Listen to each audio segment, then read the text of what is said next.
We're here in Fiji at the middle of this year's Eco Challenge, where 81 international teams are racing 500 kilometers through the remote parts of Fiji.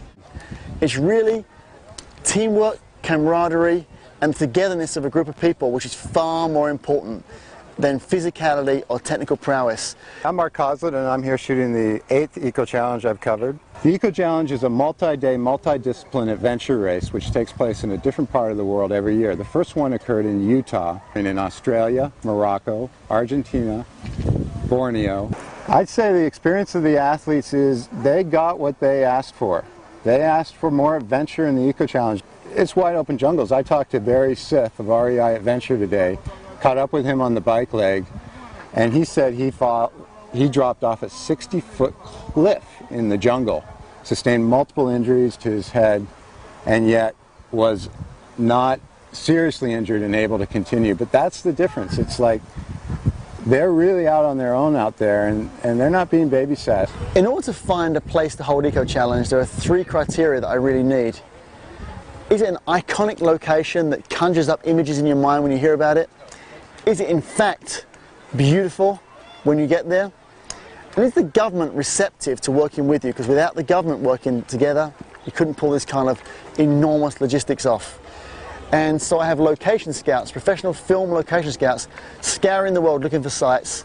And with the current problems in the world, it's getting smaller and smaller and harder to find safe places to hold Eco Challenge. Shooting this year's Eco Challenge has been a lot of fun. It's been a lot more relaxed, and I've been working with my waterproof housing for my camera a lot, put on my mask and snorkel, and get right next to the competitors with the camera. I'm trying to get split frames where you see the bottom of the rocks in the river and them carrying the bikes.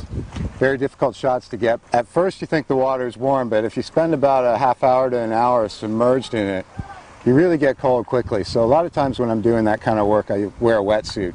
Even though it doesn't seem like it's needed, it's amazing how quickly you get cold. Most people won't even believe this is Fiji. Whitewater rivers, canyons, dense jungle, where most people's impression are pristine sandy beaches and islands like in the movie Castaway. But we found the heart of Fiji and the heart of the people. It's an incredible, incredible place. Surprisingly, with the difficulty of this year's terrain, only a few teams actually dropped out. We still have over 70 teams in Eco Challenge. Over the last 9 Eco Challenges, the teams have gotten better and better, and therefore found it easier and easier. So this, for the 9th Eco Challenge here in Fiji, I made it far more expeditionary, far more difficult, and the teams are finding it navigationally harder, and they're finding it longer and tougher. So far, they've already come through remote, narrow canyons, forcing them to swim to even get through. An area called the Lost World, where even the local Fijians don't know the way. And now through Fiji's Grand Canyon, a beautiful whitewater river in the heart of the island. It's been an incredible experience, and teams are totally loving it.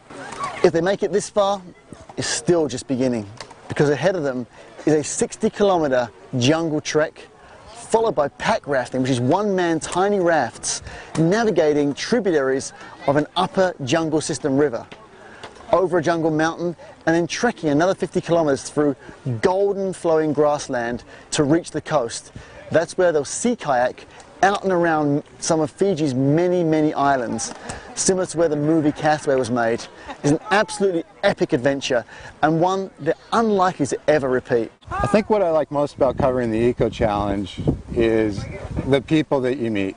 You meet people from all walks of life, and I'm always amazed at the strength of human spirit, and I hope to do many more and continue to watch some of these athletes, which I've watched from the beginning, really push the limits of human ability. So it's been great being here, and I hope to see you again next year.